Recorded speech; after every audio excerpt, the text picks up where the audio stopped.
Hi, my name is Peter. This November, I will have been publishing for 10 years on Amazon KDP. And let me tell you, I often got bored and there have been several moments when I wanted to stop or leave KDP for a short period because other things looked more attractive. If you have the feeling that you've lost fire, the motivation, and you're getting a little bit bored of KDP, then I would highly recommend listening carefully to the next couple of minutes. What I've seen over the years is that a lot of people are hitting 1, 5, or 10K a month, or even 20K a month, and it just gets slower and slower as they progress. Instead of pushing harder, especially when everything starts working well, they slow down.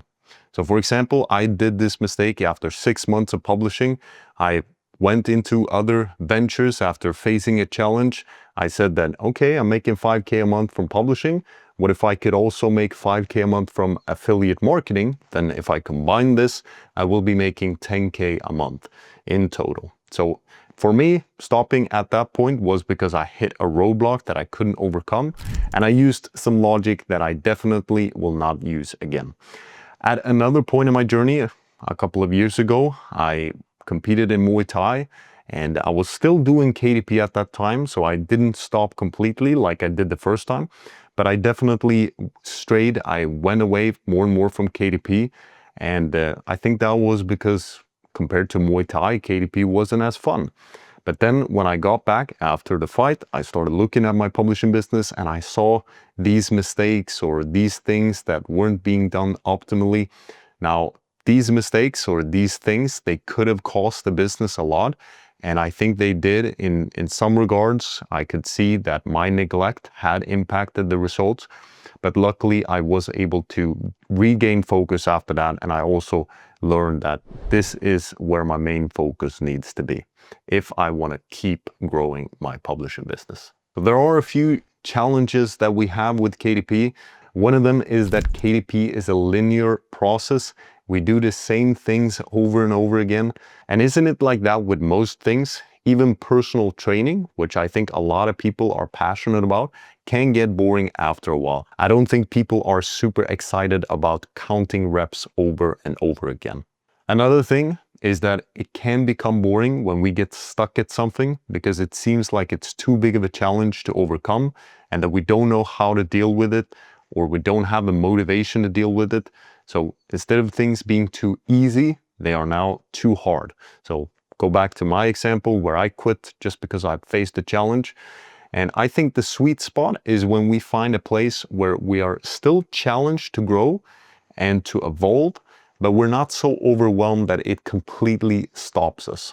I will talk more about that soon. The biggest risk is if we stop completely. So if we get bored, we take a pause for a day or so, and it might be that we need some rest and the motivation will return. What I would avoid doing is filling that space with something else, some other commitment that will 100% detract from our ability to move forward with our publishing business. Another thing is looking over our dopamine levels. Are we getting dopamine from too many other sources? And that's the reason that working on our publishing business is boring. So one thing I recently realized is that I'm getting more and more of these short videos as I'm watching YouTube. And that has really impacted my focus in terms of working on tasks that require deep work. So from time to time, I completely delete the YouTube app. For you, it might be some other app, for example, Instagram, TikTok. So read up on what these short videos are doing to your dopamine levels, to your emotions, and to your ability to focus. Because ideally, we want working on our publishing business to be the most rewarding thing we can do in terms of giving us dopamine if we want to get great results with our publishing business. So instead of having to push ourselves to work on a publishing business, we're more pulled towards it because we're seeing that this is something that is giving us pleasure as we are achieving more and more results and we're seeing the progress. Because working towards something, toward a goal, and making steady progress and seeing how our life is changing and evolving and becoming better in the process is one of the most fulfilling things in our lives. So this dopamine challenge, it is a modern challenge, so don't underestimate it. Dopamine addiction is a real thing and it is causing a lot of people to feel less motivated and get a lot less done. than they are capable of. Brief shameless plug you don't want to miss. Have you ever wanted to meet other KDP self-publishers in one room, exchange ideas, and have a great time together? Then our 2-day Mastermind event in Las Vegas on October 25 and 26 is exactly what you're looking for. Uncover secret strategies in our speeches, get one-on-one advice from me and our team in workshop sessions, and exchange ideas with other publishers at your level and above. Click on the first link in the description to find out more. Another thing we can do to stay focused and not get bored with our publishing business is to get around other publishers who are growing. This will reignite the passion again. This was 100% the case for me a couple of years ago. I was almost at the breaking point. I was sitting so much in front of the screen. I was getting bored in terms of always doing the same thing. I felt I didn't really evolve either in my publishing business.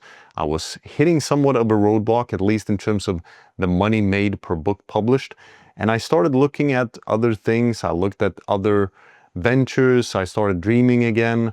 And then I realized, but what do I know the best? And it is publishing. And I started thinking, okay, but what if I can make a challenge here within publishing that will keep my motivation? And what if I can do something that will help others and that will also help me in the process? So I started Driven Publishers and I started connecting with other publishers. I looked at the German market, I looked at the Spanish market, I looked at some books in the international market, and I started to become curious. I started seeing these great results in all these different markets, and I started questioning, okay, what are they doing? Let's make this a challenge to figure out how are they getting these great results. And slowly but surely, by especially creating DP, I now know what they are doing, and it is shared within DP how to get superior results in terms of each book we publish. And this is something that ignites the passion again when we put on the student hat. Because whenever we start something new, we usually have a lot of motivation and we are usually very excited. And if we can regain that initial phase of having the student hat on again, I believe that is something that will make publishing fun, because there are so many challenges, there are so many ways to improve, get better at publishing. We have all these different areas: cover design, building a system, hiring, production, etc. And we can aim to focus on the things that we like the most, and then we outsource the things that are not so fun. So for example, if we don't like bookkeeping, we have someone else do the bookkeeping. If we don't like to make the cover, if that is taking us too much time, then we focus on some other things. But we can at least focus on learning and developing as a publisher, so we can learn what makes a great design, how do we outsource effectively, and how do we build a system so that we can work more on the business instead of in the business. And if you approach publishing like that, then you will realize that publishing can in fact be a challenging, fun venture that you can stick with for years, if not decades. So to sum it up, the biggest risk is stopping completely. It's better to just rest and do nothing. So when you rest, don't get the idea that I'm gonna start this thing or this thing. It's better to just rest. If you know 100% publishing works, then just take a break for a little while.